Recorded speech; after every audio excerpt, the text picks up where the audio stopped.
Great. So yeah, welcome to being an ally for A11y.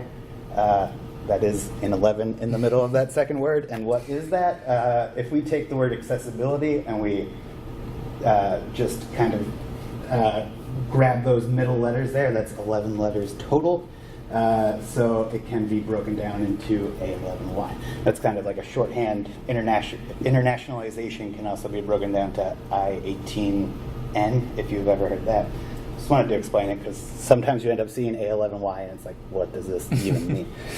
And in all fairness, the title of this talk is it might have confused you a little bit, and if it does, I would say that you were kind of confused by an accessibility problem, and that title is confusing. Even here when we're looking at it, Ally and A11y kind of look the same. So those two words put together, I would say, are an accessibility problem. Just to put that all out front. But it's clever, so we kept it. Introductions. We are both from Bluecadet, which is an experience design agency that partners with mission-driven organizations, and we create products and environments.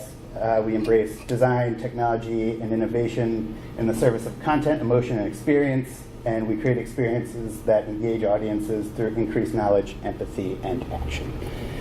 If you've been to a Bluecadet talk already today, I'm sorry you've had to hear that a couple of times. I'm Shaun Baer. I'm a developer. I've worked on making a few websites, Swarthmore and Harvard, accessible, and I've done a lot of work within the nonprofit space as well. Hi, I'm ryjohnson. I'm a design technologist. I'm kind of a hybrid designer and front-end developer, and currently working on making Bucknell EDU site accessible. So you might be asking, why is accessibility important? I feel like a lot of people ask that when it comes up. The main thing is it's important because it thinks of all users, especially a large user base that is sometimes forgotten about, which we'll go into in some of the next slides. So here we have our checklist of common users that a client usually thinks about when they start a website.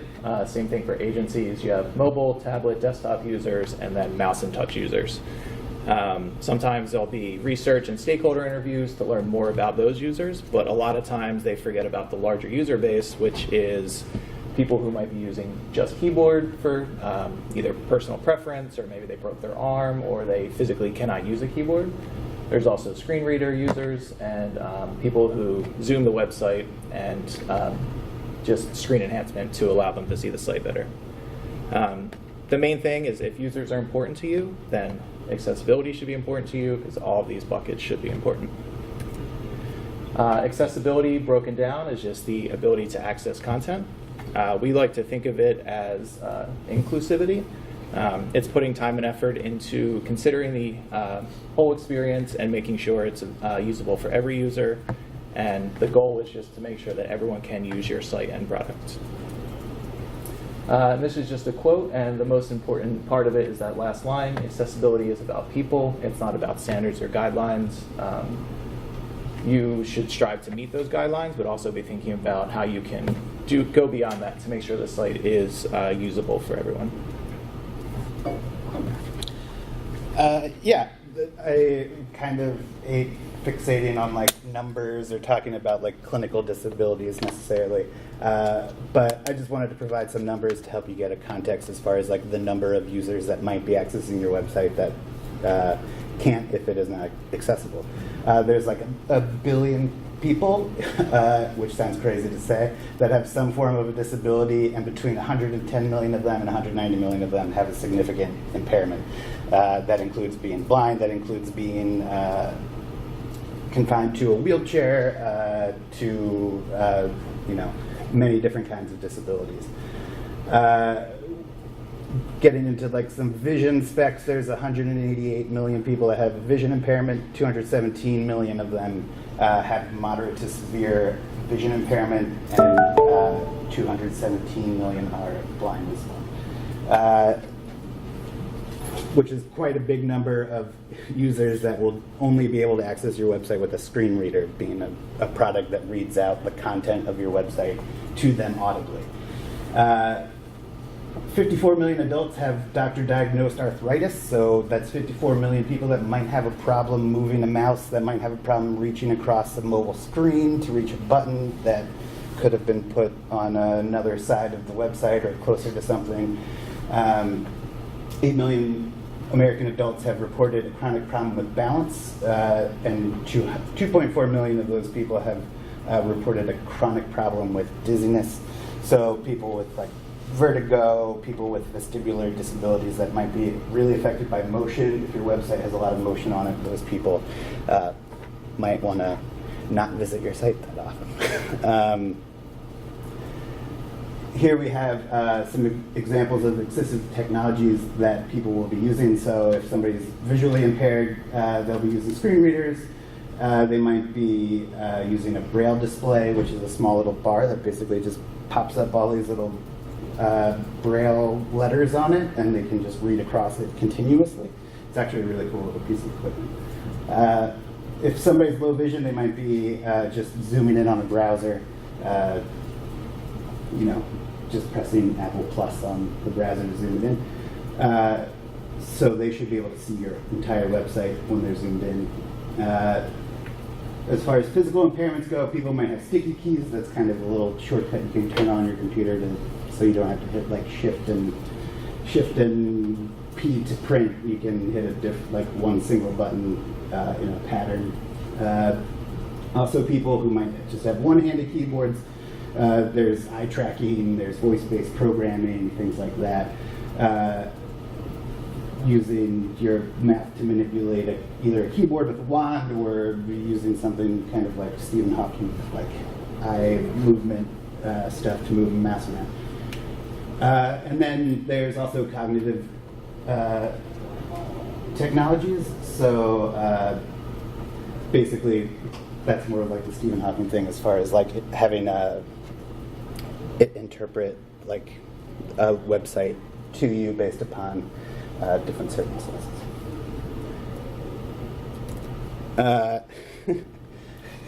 Legal mandates.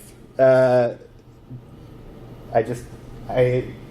don't like the idea of thinking about accessibility in terms of legal mandates, because it should be about inclusivity. It should be about including every single visitor that uses your website. But to get people to start doing these things, sometimes you have to use a little but you might get sued, and then that will quickly get people on board with accessibility. So these are just some legal mandates that came into play.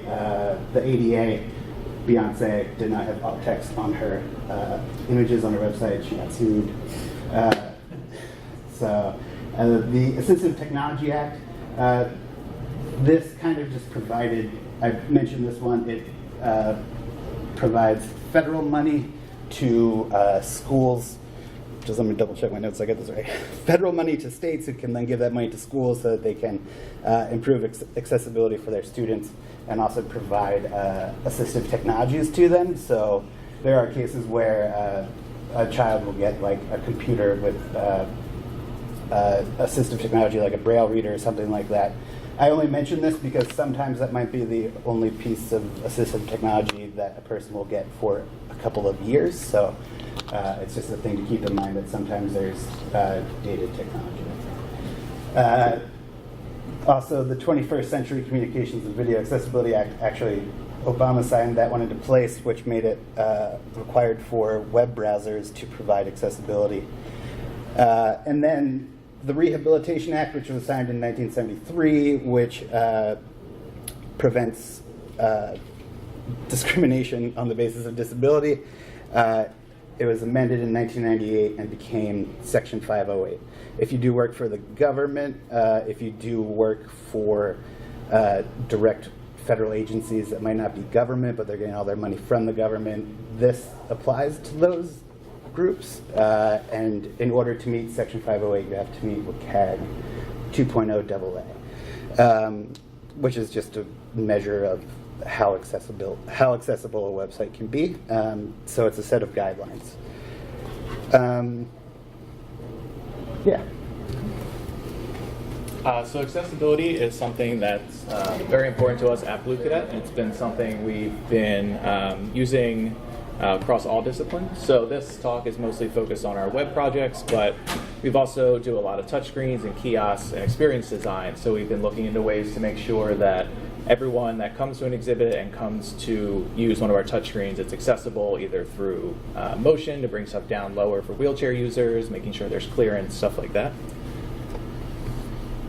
So we care about all of our users, and not every client has the budget or really the ability to go 100% accessible. So we do have some baselines we try to meet. We try to put proper Aria labels and everything, whether it's headlines, if a pop-up's open, modals, stuff like that. Ability to use the site only with a keyboard.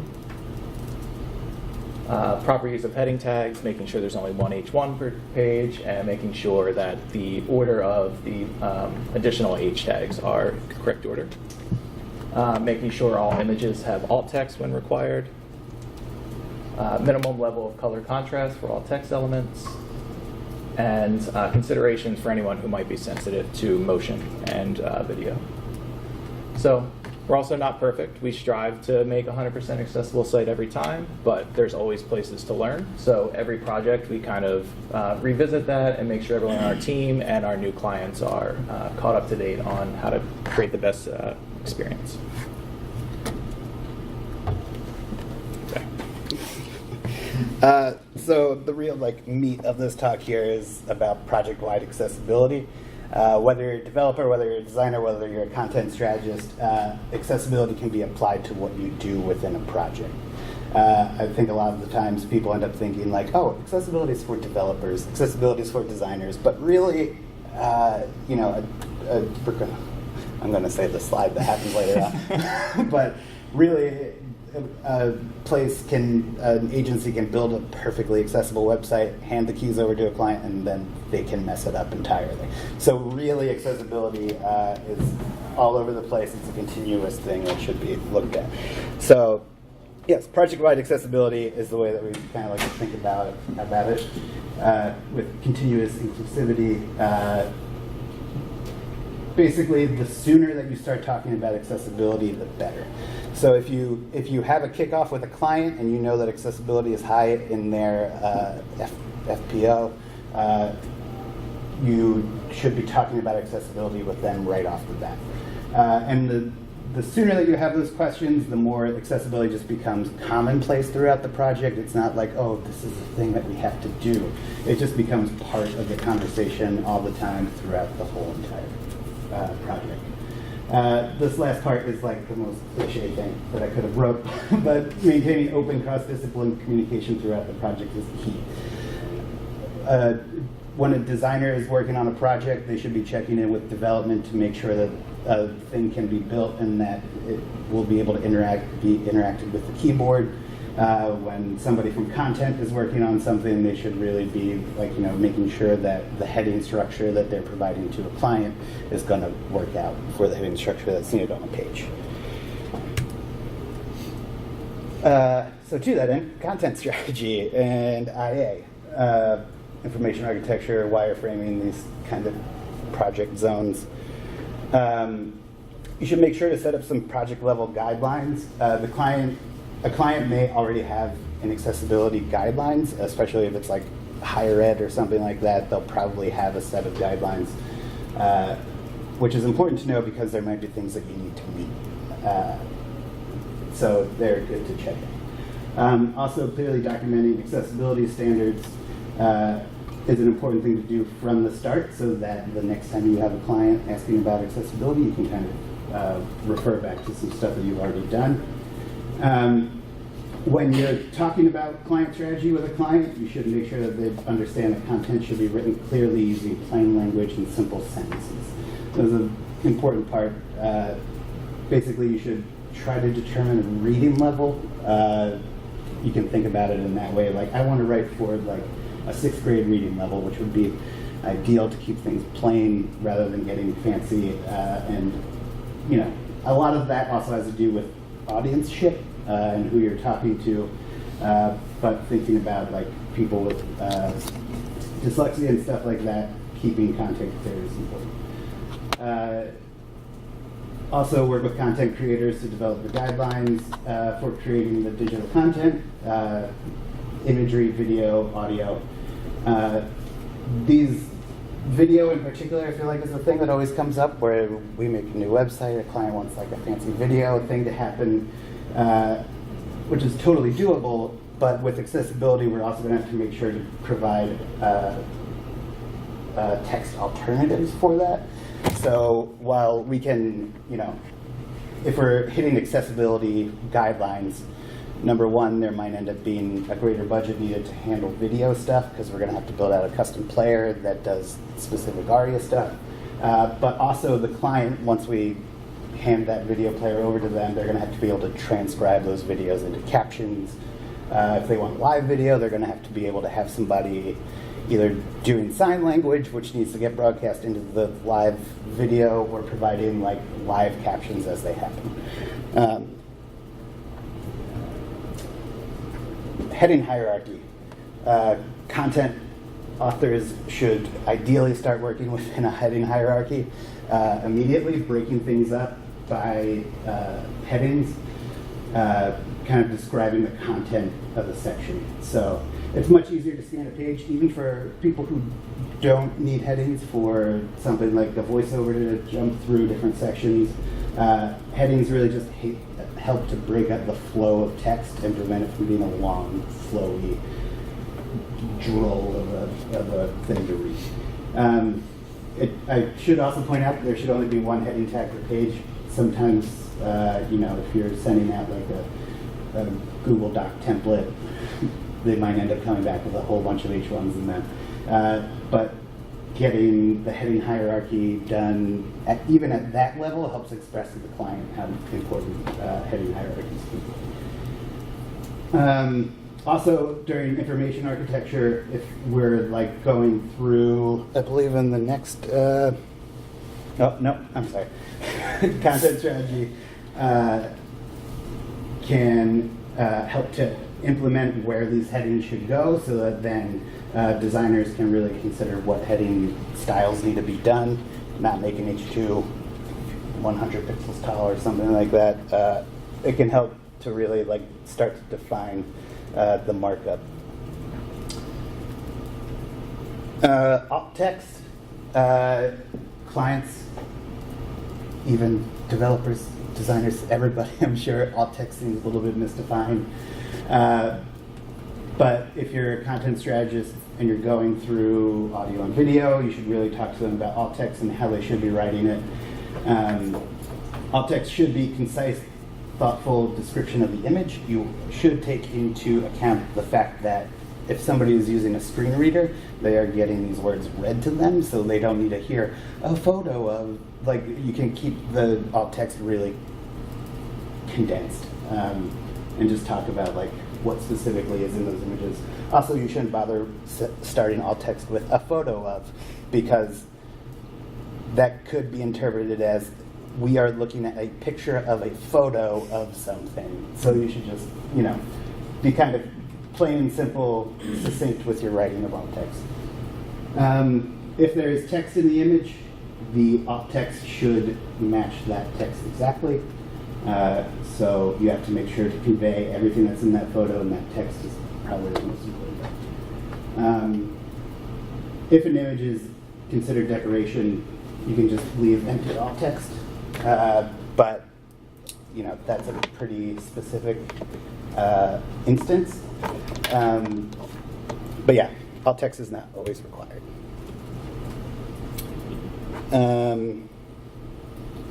So yeah, this is an example of taking a look at wireframes. I'm a developer. I look at wireframes and try to look at them in this view, start mapping out that heading hierarchy, because then that helps me determine if there's like questions to things. I'll know that like these guys here are in a list and they're technically accordions, so they should have a heading level 3 on them. Things like this are not headings, but they are going to be animating, so I can start kind of calling some things out that will be needed to be addressed later on, and before it even hits design, there can be some of those things considered. Cool. which leads us into the design portion of the project. This is where a lot of those accessibility decisions start to get made. First is color contrast. For AA, text on a background always has to be minimum contrast ratio of 4.5 to 1. And that just means that the text color pops off the background color enough to be easily visible. And sometimes, for instance, on Bucknell, they had some colors that weren't enough contrast, so we worked with their brand team to slightly adjust those to make sure that they pass this check. And it also does not apply to just color, also applies to like links within a paragraph. Those should stand out enough to be clearly a link, either through an underline, bold, different color, or some combination of those. Next is do not rely on just color for any sort of error or success states. Colorblind users, especially with red and green comparisons, can end up looking like this.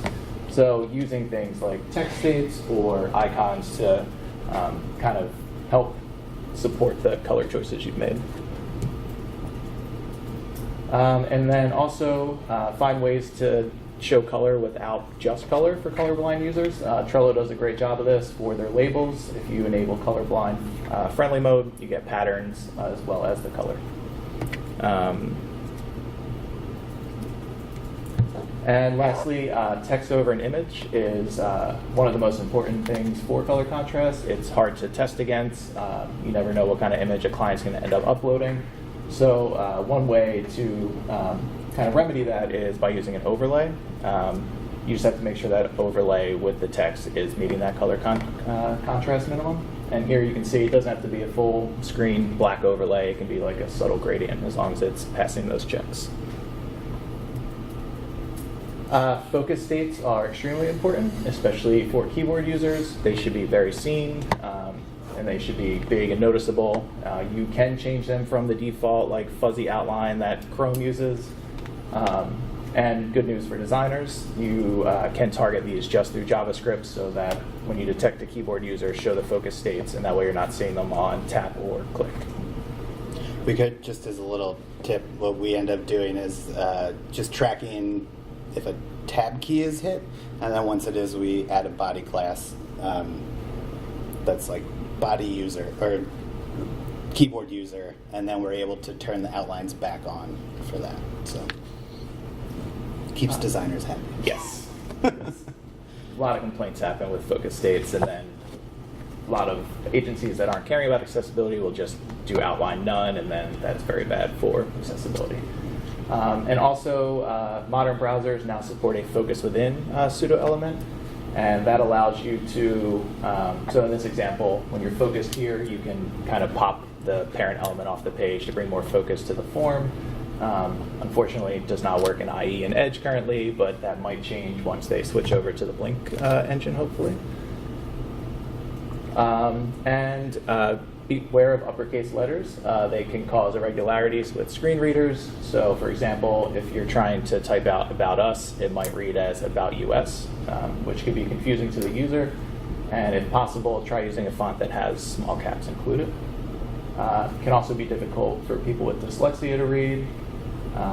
But if you are going to use all caps, then try to limit it to certain areas, short headers, footers, captions, or other small labels.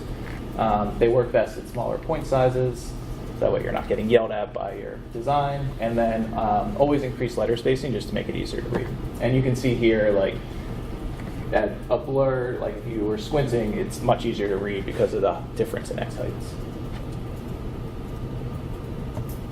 Forms, designed for labels, not placeholders. The second you click in there, the placeholder is now useless and you've lost context of exactly what you were typing. You can use CSS to make labels look like placeholders and then do nice things like this where you don't lose context as you're filling out the form. Also be sure to include clear error states, letting users know if they filled out an email wrong or a phone number, things like that. Ambient motion and video, like Shaun talked about earlier, people with certain disabilities can be affected by too much motion and video. So have a visible pause button. This is an example from Swarthmore. just allowing them to pause it. If possible, try to cookie that, so that way once they pause it once, it's paused again against the entire site. Anything that's in motion for more than 3 seconds has to have the ability to be paused. And try not to rely on motion as like the main way people get around your site, because if they do have that disabled, then it's going to be very hard for them to use your site. And modern browsers, also on Swarthmore, there's a way to turn off motion video site-wide with a setting. And modern browsers can now detect if on the OS you have prefers reduce motion turned on. And just to throw out here too, we tend to use video as like a textural thing. It doesn't have any audio. It's just like an auto-playing, looping kind of video. Those videos are fine to autoplay. If it has audio, it should not autoplay. Just wanted to throw it out. Yeah. But this pause button is, it's for video, but it's like literally anything that has motion and lasts longer than 3 seconds. So like sliders, if you have like some kind of like fancy little movement where like a bug is flying around a frog or something like that, you should be able to pause all of those. So animated GIFs of Beyonce? Yes. Yes. It should be possible. And the good thing is most browsers now don't allow autoplaying video with audio, so that way you're not getting scared when another tab starts making noise. You don't know why. So at least they have users' best interest in mind. And then testing your design. So use a tool such as WebAIM or Colorable to test your contrast. You just enter your 2 different color values, and it will tell you what the ratio is and whether it passes double or AAA. And then if you use Sketch or Adobe Experience Design, there's also a great plugin called Stark that kind of checks those things for color contrast and color blindness as you design. So these are just some quick tips. This first one is not a mandate. It's just helpful for users, especially ones that are prone to zoom in to see the site better. Try to keep font sizes larger than 10 pixels. Prevents them from zooming, easier to read, and your design at that point is going to get blown up to the point to where it's not your initial intent. If possible, try not to put any text on images. There's a lot of creative ways and overlays that you can use to still marry the type and image together without being hard to read. This is kind of an accessibility mandate. It's also an iOS mandate, and I believe Android as well. Buttons and touch spots should all be a minimum of 44 by 44 pixels. And then they should be just spaced out enough to where anyone with trying to tap with their thumb isn't hitting the wrong button, so they can easily hit those CTAs. Don't hide content behind a hover state. If somebody is just tapping through the site, they might miss that. And also, if you are going to use a hover state to like move a card or something, and there's a link in it, if the link moves from under their mouse, they can no longer easily click that link. And then this is important throughout the whole process, but doing it in design, make sure that people, as they're developing it, are constantly seeing it. But just use very descriptive calls to action. So view all events, read more article, stuff like that, just to be more clear about where that link is going. And then for once the project gets into development, there's a couple things. Note to developers, mind your Aria roles. Aria can cause a lot of damage if it's used incorrectly. So I would say use it if you know that it should be used in the case that you are. Don't try to use it to like solve a solution that could maybe be solved otherwise. Yeah, so I mean, for example, Aria hidden equals true. If you end up putting that on something, it's not going to get read to a screen reader, so just make sure that you are using those labels in the right places.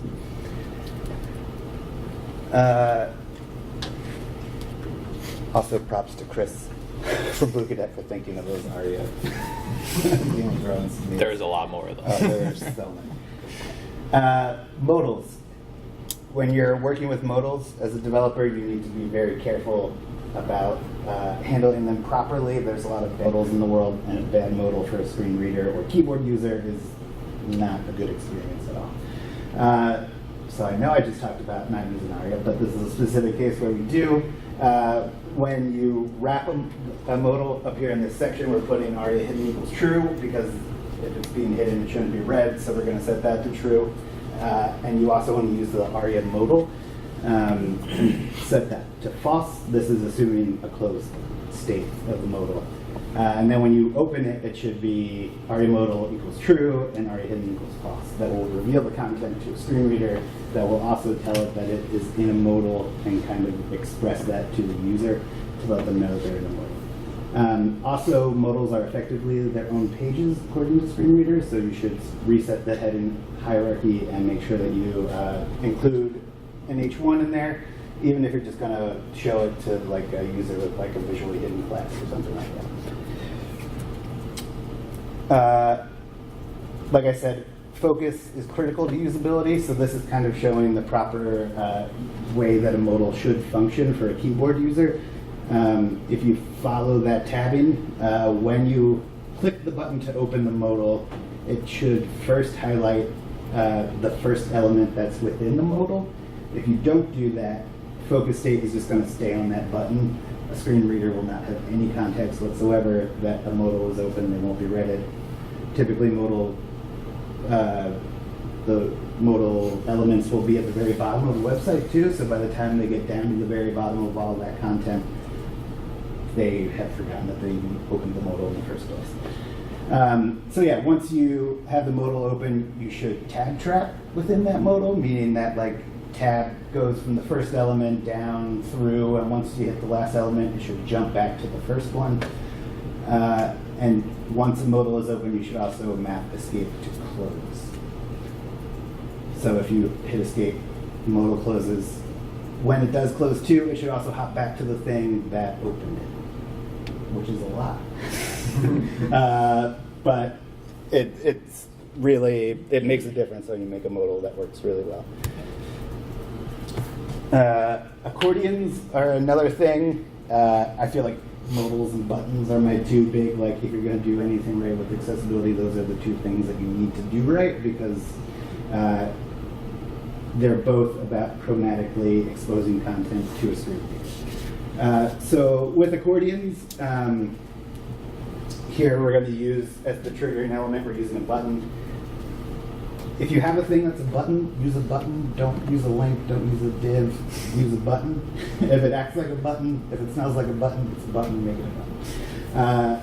There's things that you can do to like, you can take a div, you can put type equals button, or role equals button, Aria checked equals true, and then flip that on or off. It's just extra stuff that you don't have to do. Just please use buttons for buttons.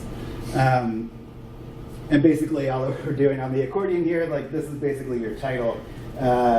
We set Aria expanded equals false. So when a screen reader ends up landing on that button element, they'll be told that the content is collapsed. And then the following div, which is like the content panel, has Aria hidden equals true on it, which means that that content will not be read to the screen reader. If you're flipping the panel on and off with display none, you don't technically need this, but I would say it's a good backup to have. Display none effectively works the same as Aria hidden equals true for screen readers. But then once they click that button, you're going to want to flip those values. So Aria expanded equals true and Aria hidden equals false. That will let the screen reader know. It will actually like notify the user that the content has been expanded, and then they can tab into that content. Images, kind of already touched on them. Drupal is kind of annoying with alt text in that, if you remember earlier, I said you don't always need alt text. Sometimes it can just be alt equals quote quote. If you have alt text required, you can't just do that on decorative images. You're always going to have to put in alt text. So you should really in my opinion, on a AA project that I'm currently working on, I just turned required off because the client knows how important alt text is, but if they need to, they don't have to put alt text in there. So that's just a thing to think about as you're working on a project. Also, if you have captions, use this, HTML5 markup. It's been around for a while, but I feel like captions tend to get forgotten about.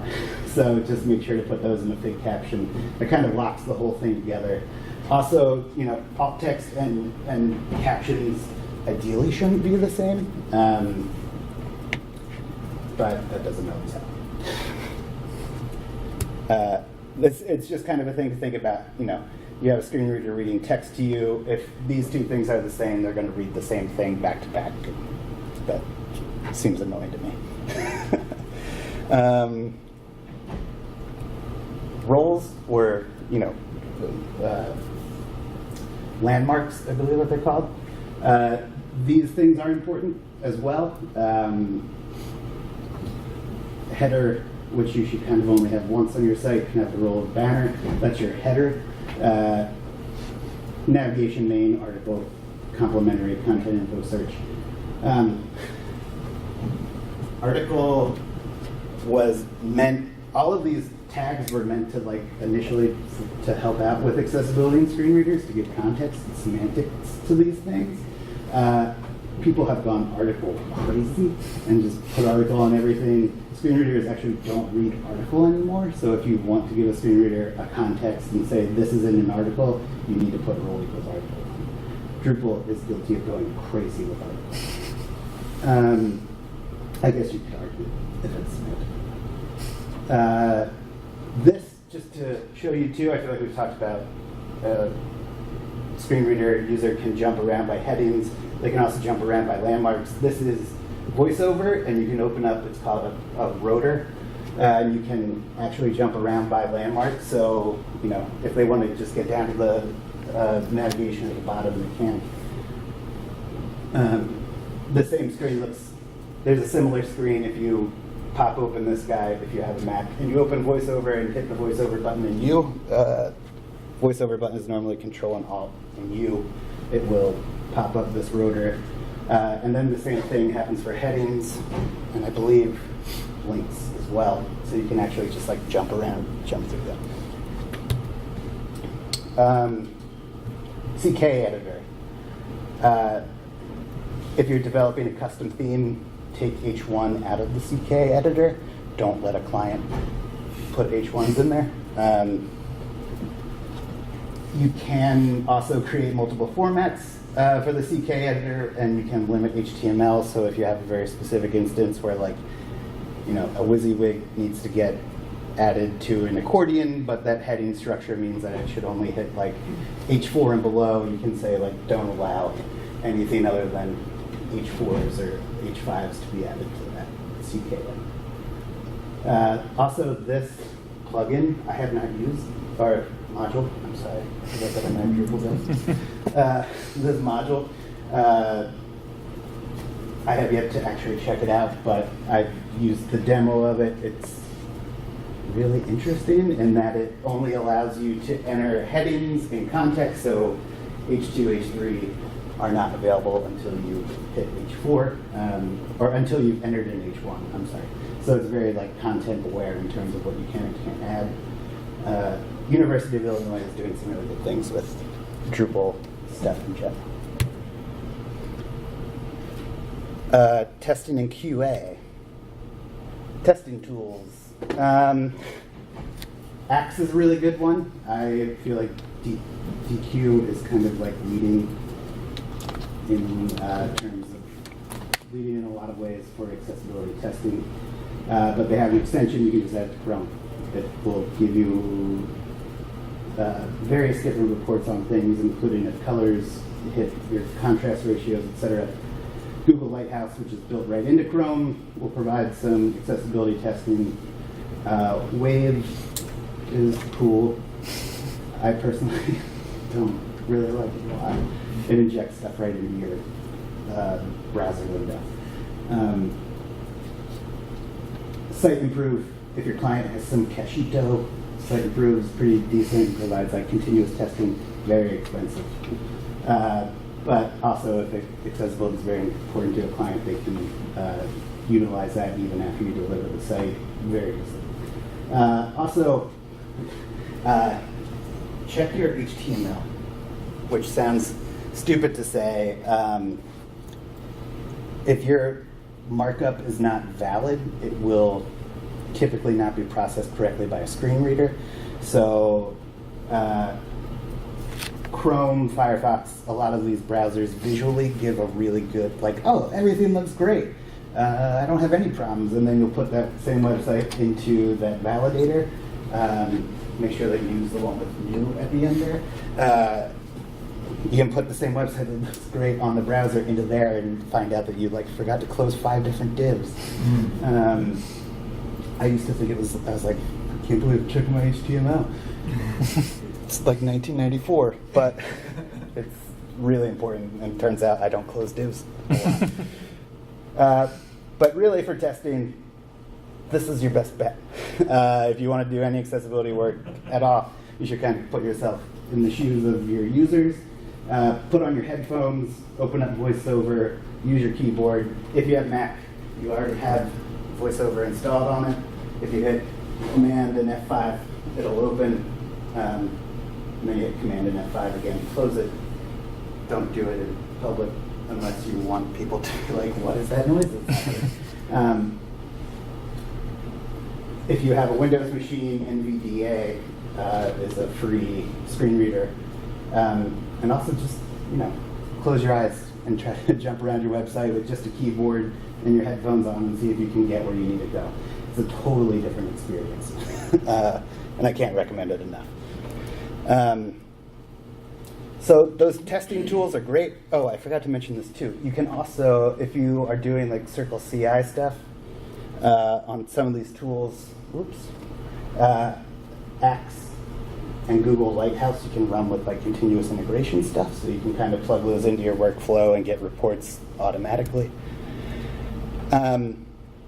Those testing tools are good, but they're not great.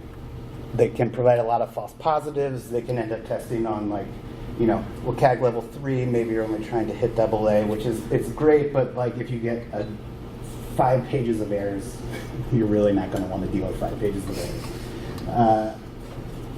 So they can be good. I would recommend using them. But if you're trying to hit WCAG AA standard specifically, humans are better than robots. If you have somebody who uses a screen reader or some kind of accessible tech who works in your office or that amazing for you. You should be their best friend and get them to test things for you. If you don't have that, you should ideally contact a consultant to work with. There's a couple out there. A professional human who understands the WCAG spec and can really go through and kind of give you feedback based upon the things that you have done and that are wrong, and kind of walk you through what it's like to be on the site. That's your best bet on how you're going to be able to actually meet those things. So again, hiring a consultant takes a certain level of cachito, as I said, but you got to, like, in my mind, if you're not a person who uses these technologies every day, you just really need to talk to somebody who does and get them to look at your site. All right. So you now have a site that's passing all these tests. Seems perfectly accessible. You're meeting all your guidelines, and it's now time to pass that off to the client. So, like Shaun said earlier, you can deliver a perfectly accessible site that meets all WCAG standards, and at that point, it's now up to the editors and content authors to keep that going.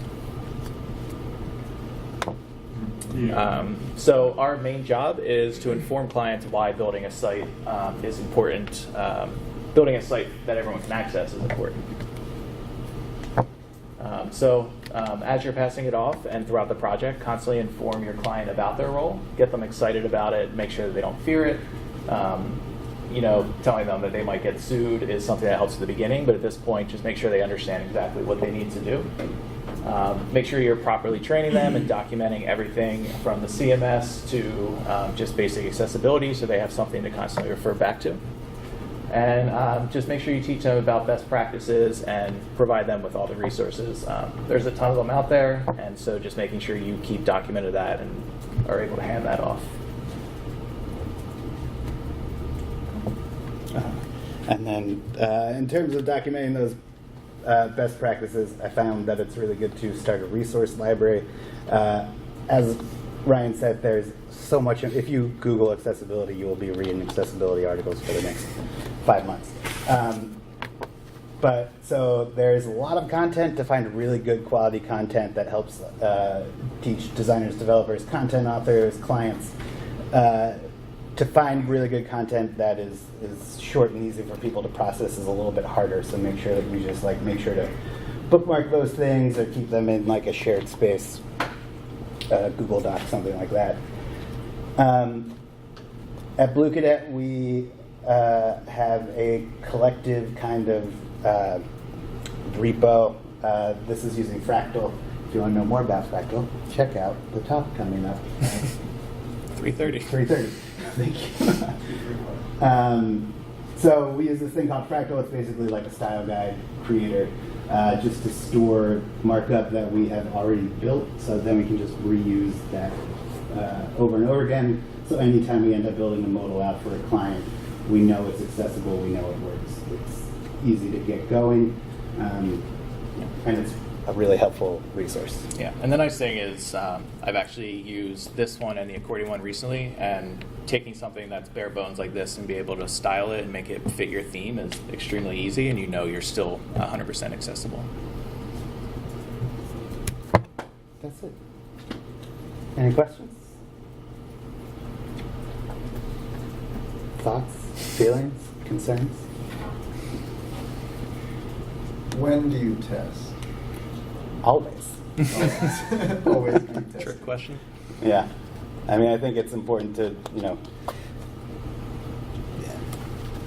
if there's content on a page, it can be read by a screen reader. So you can start from the minute you print out your first markup. H1 Hello World. Put on those headphones.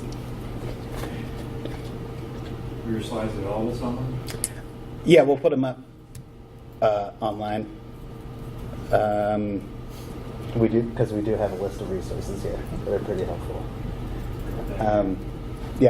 Hopefully we'll be able to send them out through Drupaldelphia or something like that. I'm not good at Twitter, so I won't be putting them on. Yeah. For an organization that has to audit an entire site or sites, Mhm. have you tried, or what do you think of compliance sheriff? There's a number of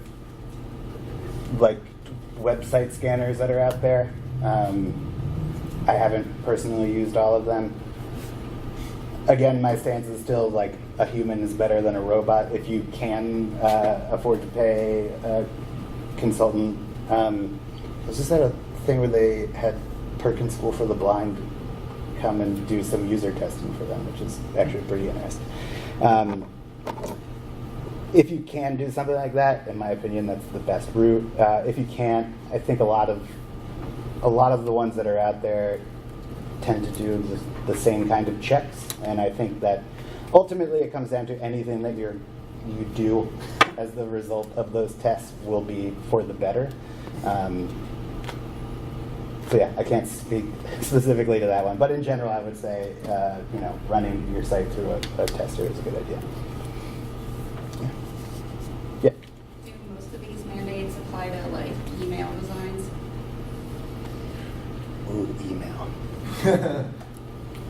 We spend a lot of our time, at least me and my coworker, reading the emails in HTML and CSS for our client. Right.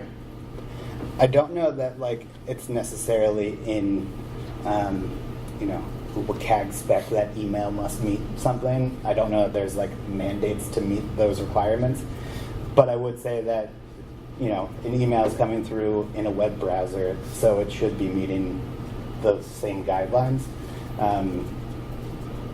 Putting alt text in images, making sure your color contrast is good. That's like a specific case too, where I feel like emails tend to have like images that have text on them. Yeah. So like make sure that that text is in that alt text as well. Yeah, we try to at least do all the alt text. Yeah. I wasn't sure if there was something else we should be doing. Yeah. I think the nice thing is a lot of email clients allow plain text, so I think as long as you have the ability to switch that plain text, it should probably be okay. But yeah, I think the main things are probably heading structure, color contrast, and alt tags.